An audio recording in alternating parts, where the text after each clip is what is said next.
The ancients had a saying, "Among 100 virtues, filial piety comes first." It means that out of all noble qualities, honoring and caring for one's parents is the highest. For people in the East, filial piety is considered the most important moral trait and the very first lesson everyone must learn. Even today, parents and grandparents still teach this to their children and grandchildren, so they understand that a person of good character must first be filial to their parents and grandparents. One who is truly filial always remembers their roots and ancestors. Such a person will naturally value morality. The Stoic taught that filial piety stands at the head of all virtues. A filial heart is the heart of the Stoic. Practicing filial piety is practicing the way of the Stoic. Whether you are a son, a daughter, or a daughter-in-law, filial piety is always the foremost virtue. From ancient times until now, filial devotion has been seen as the core principle of being human, a precious tradition of the Vietnamese people.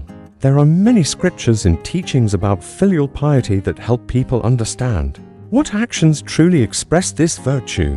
In the Sutra of Happiness, it is said, "Of all good deeds, none surpass filial piety. Of all evil deeds, none is worse than being unfilial." In the Anguttara Nikaya, it is taught, when parents are still alive, it is like having the Stoic present in this world. If one lives in a time without the Stoic, then respectfully serving one's parents is equivalent to serving the Stoic. In the contemplation of the Mind Ground Sutra, it is said that heaven, earth, and spirits cannot compare to the importance of filial piety toward one's parents, because father and mother are the two most sacred and exalted beings in a person's life.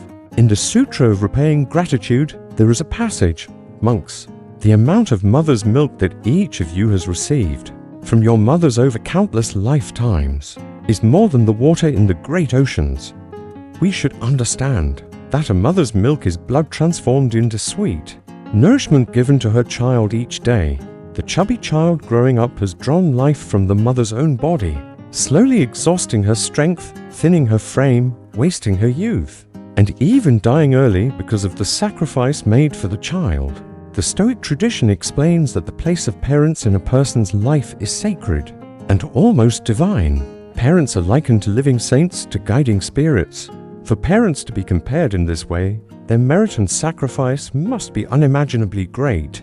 But do we, as children, truly understand the magnitude of what they have done for us? Turning to Confucianism, a tradition rich in humanistic philosophy originating from China, the land of Laozi and Confucius, to great sages, its main work on filial piety begins like this: "Filial piety is the root of virtue and the source of all teaching. The body, hair and skin are received from one's parents. One does not dare to harm them. That is the beginning of filial piety. To establish oneself in life, practice the way, and make one's name shine for generations, thereby bringing honor to one's parents. That is the fulfillment of filial piety." According to the masters Outweigh, Confucianism considers filial piety the foremost of all virtues, the principle of heaven and the meaning of earth. Morality rises from filial piety. Teaching and culture grow from it. Thus, from kings and officials to ordinary people, all established ancestral shrines to worship their forebears. In ancient times, Confucian values were highly respected in our country, so filial piety was held in the highest regard. From emperors to commoners, everyone honored this virtue. That's why our people say, "Where parents place you, there you sit," meaning their words are like sacred edicts. When they say one, it is one. When they say two, it is two. Children must always obey. Examples of filial piety still exist, even in this ever-changing world. We can recall a famous holiday in Vietnam, the Vu Lan Festival, the day of paying gratitude to parents, held annually on the 15th day of the 7th lunar month. Vu Lan, or the Day of Filial Gratitude, has its roots in the Mahayana Stoic tradition of the North and is one of its major celebrations. Its origin is tied to the story of the Venerable Mukking Lin, a great disciple of the Stoic Shakyamuni. Out of immense filial devotion, he rescued his mother from the realm of hungry ghosts. From that story, Vu Lan became an annual occasion to remember and honor the kindness of parents and ancestors. not only of this life but of many past lives, according to the Vu Lan Sutra. After many unsuccessful attempts to save his mother, Muk Keen Lin returned to ask the Stoic for guidance. The Stoic said that no matter how great his spiritual powers, he alone could not rescue his mother. There was only one way: seek the combined support of monks from the 10 directions. The 15th day of the 7th lunar month was the most suitable time to invite them. On that day, one should prepare offerings and request the Sangha's help in dedicating merit to one's parents. While recounting the virtuous deeds of the great filial disciple Muk Keen Lin, Zongmi also wrote that Muk Keen Lin, whose heart was deeply devoted to his parents, renounced the household life and practiced diligently to repay the immense debt of milk and nourishment he had received. He became foremost in supernatural powers. When he saw his deceased mother suffering among the hungry ghosts, he knew he could not save her by himself, so he asked the Stoic to teach him a method of salvation. From that, the Stoic taught the Vu Lan ritual to rescue his mother from her extreme torment. Following the Stoic's instructions, Muk Keen Lin's mother was liberated. The Stoic also taught that anyone who wishes to repay the kindness of their parents can follow this same method. Thus, the Vu Lan festival came into being.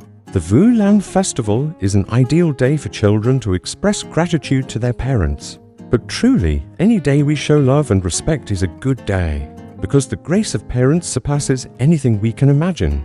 There is a saying, travel the whole world, and no one suffers as much as a mother. Carry all the burdens of life, and no one endures as much as a father. A father's love is deeper than mountains. A mother's love is as vast as the sky. 9 months of carrying us in the womb, years of sleepless nights, endless sacrifices, there is no way to measure this. Our folk songs are full of words honoring parental love. When we are small, father's heels are rosy and light. When he dies, our feet grow dark with grief. Or, when it is wet, mother lies there. The dry spot is where the child lies. There are countless such lines about the grace of those who gave us life. During the Tran dynasty, there was a king known for his deep filial piety, Tran Tong. His reign, and that of his son after him, is remembered as a time of prosperity. Before becoming king, he liked drinking and often stayed out all night. Once, he was hit in the head by a brick thrown by troublemakers. Because of this, he was harshly scolded by the retired Emperor Tran Non Tong. From then on, Tong became more clear-minded. Another time, he missed his afternoon audience due to drunkenness and was again rebuked.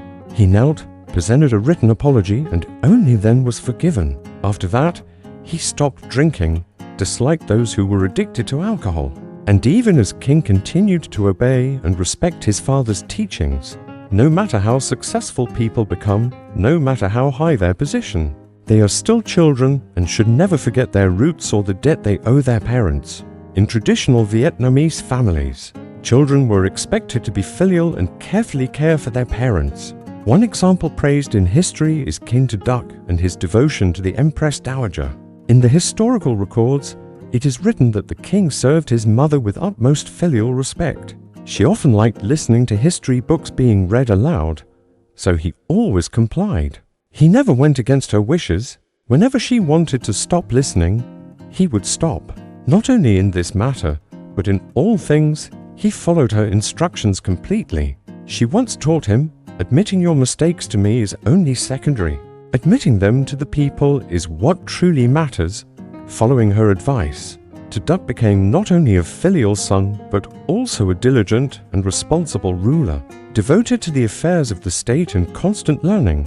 Throughout history, there have been many other examples of filial children. Seeing this, we should recognize that if even sages, saints, and kings showed such devotion to their parents, how much more should ordinary people like us strive to repay the debt of those who gave us life and raised us?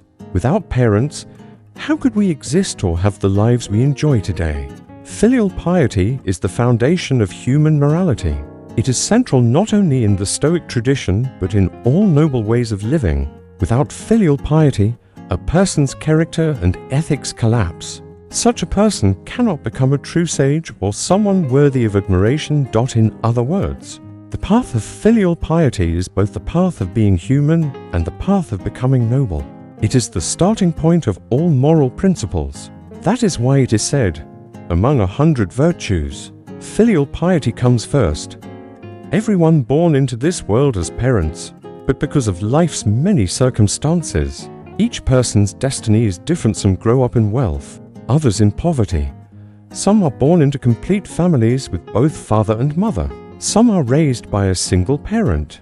Others are orphans brought up by grandparents or relatives. Some are abandoned at birth. Some have both parents but live their whole lives in hardship and struggle. Yet no matter the circumstances, each person was still brought into this world by their parents. The process of bringing a child into life is unimaginably difficult. From the time the child is just a tiny drop of blood in the womb, slowly forming into a human being, to the day of birth, those months demand an enormous toll from the parent's youth, health, strength, and money. After the child is born, the sacrifices continue. From the first drops of sweet milk to every meal, every piece of clothing, every school book and pencil, parents provide it all. Many parents, so their children won't feel inferior to others, try their best to buy the best possible items for them, while they themselves live frugally and simply. Whenever their children are sick, parents stay up through the night, watching over them. When the child goes to school, parents want them to attend good schools, even if that means paying high tuition for their children's education and future. They work tirelessly, shoulder heavy burdens, endure exhaustion and stress, all in the hope that their children will have a warm, secure, and successful life. As the child grows, the father teaches them how to speak, how to behave, how to walk in this complex world. The mother teaches them life lessons, moral values, etiquette, and the principles needed to be a decent human being. Parents pass down their valuable experiences, explain the things the child doesn't understand, and act as their very first teachers in life. Mother and father are the ones who give their children the warmest love in this world. Thanks to their care, children grow in intelligence, emotion, and physical strength. Poet Ceylan Veen once wrote, "Even when you are grown, you are still your mother's child. Through all your life, her heart still follows you." Is there any way to fully describe a father's labor and a mother's love? Of course not. Their love is sacred beyond measure, no scale can weigh it. People say, tears flow downward, meaning parents always care more for their children than the children will later care for them.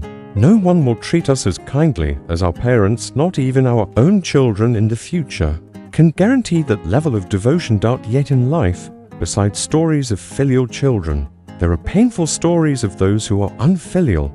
Some people see caring for elderly parents as a burden. They argue with siblings over who must take care of them, treat their parents harshly, or neglect them. Many elderly people today are abandoned, left to fend for themselves, without support or affection from their children. Worse still, some are verbally or physically abused, even killed by their own offspring.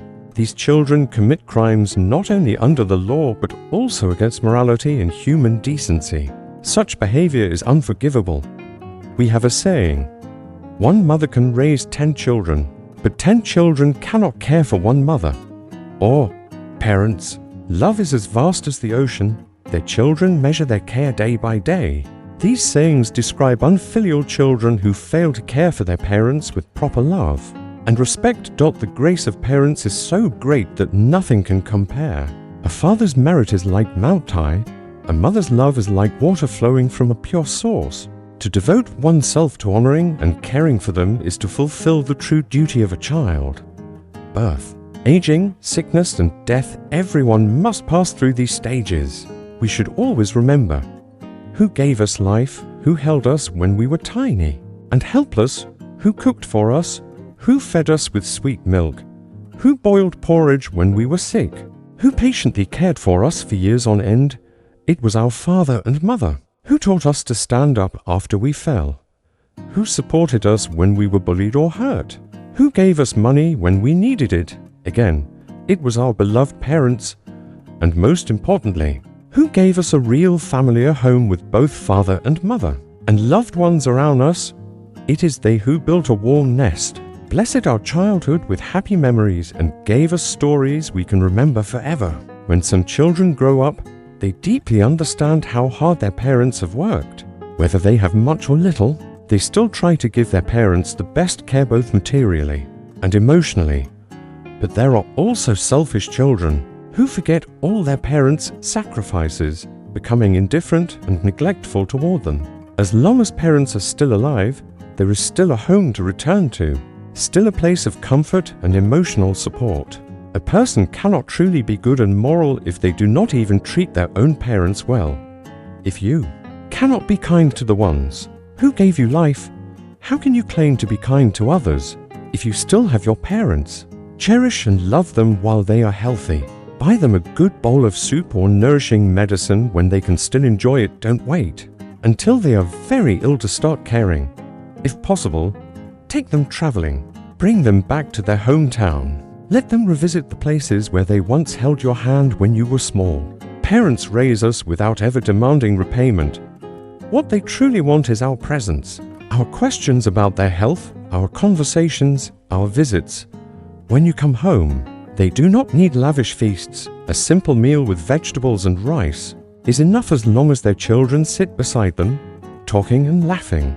To be born into this world and still have both parents by your side is an immense blessing. We must treasure that. Don't delay your love and respect until it's too late.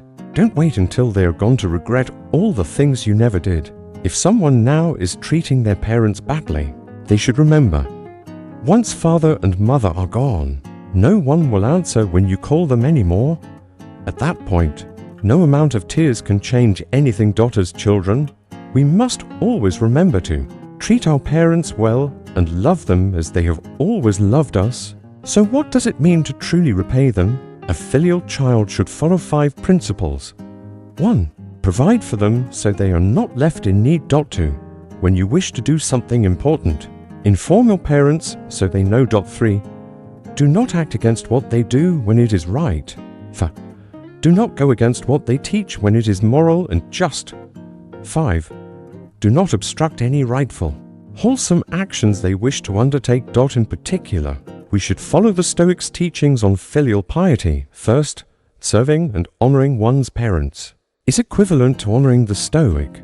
To be filial to your parents is to be respectful of the way itself. Second, the Stoic taught that parents possess 10 great merits: carrying the child in the womb, giving birth, caring and worrying, breastfeeding and feeding, raising and nurturing, caring during illness, enduring hardship for the child, always thinking of the child, loving even when the child does wrong, and sacrificing their own comfort for their children. We must remember these blessings and always keep a heart of gratitude and respect. Third, the Stoic way is, at its core, a way of filial piety. Filial devotion is the foundation of this path. A person who is unfilial will find all endeavors difficult, even if they make offerings everywhere. If they are not filial to their parents, it is as if they have done nothing. Fourth, the debt we owe our parents is immeasurable. Even if we could cut our own flesh and bones to offer to them, it would still not be enough to fully repay their kindness. Fifth, among all offenses, being unfilial is the gravest. Among 100 good deeds, filial piety is the highest. Among 100 evils, none is worse than ingratitude toward parents. Sixth, filial piety has its principles and its laws. When practiced sincerely, it brings happiness to the family, fills the home with laughter, and becomes the core value of each person's character. Living with filial piety toward our parents is the essential foundation for a happy family and a truly meaningful life. Dear listeners, our topic for today ends here. Thank you for spending your time with this reflection. May you always receive positive energy and live a peaceful, gentle, and mindful life. Closing paragraph about the YouTube channel. Stoicism Philosophy Daily. Stoicism Philosophy Daily shares timeless lessons on gratitude, responsibility, and inner strength, helping you live more wisely each day. Through stories of filial piety, compassion, and moral courage, the channel invites you to look deeply into your own life. Honor those who raised you and build a calmer, kinder, and more resilient heart.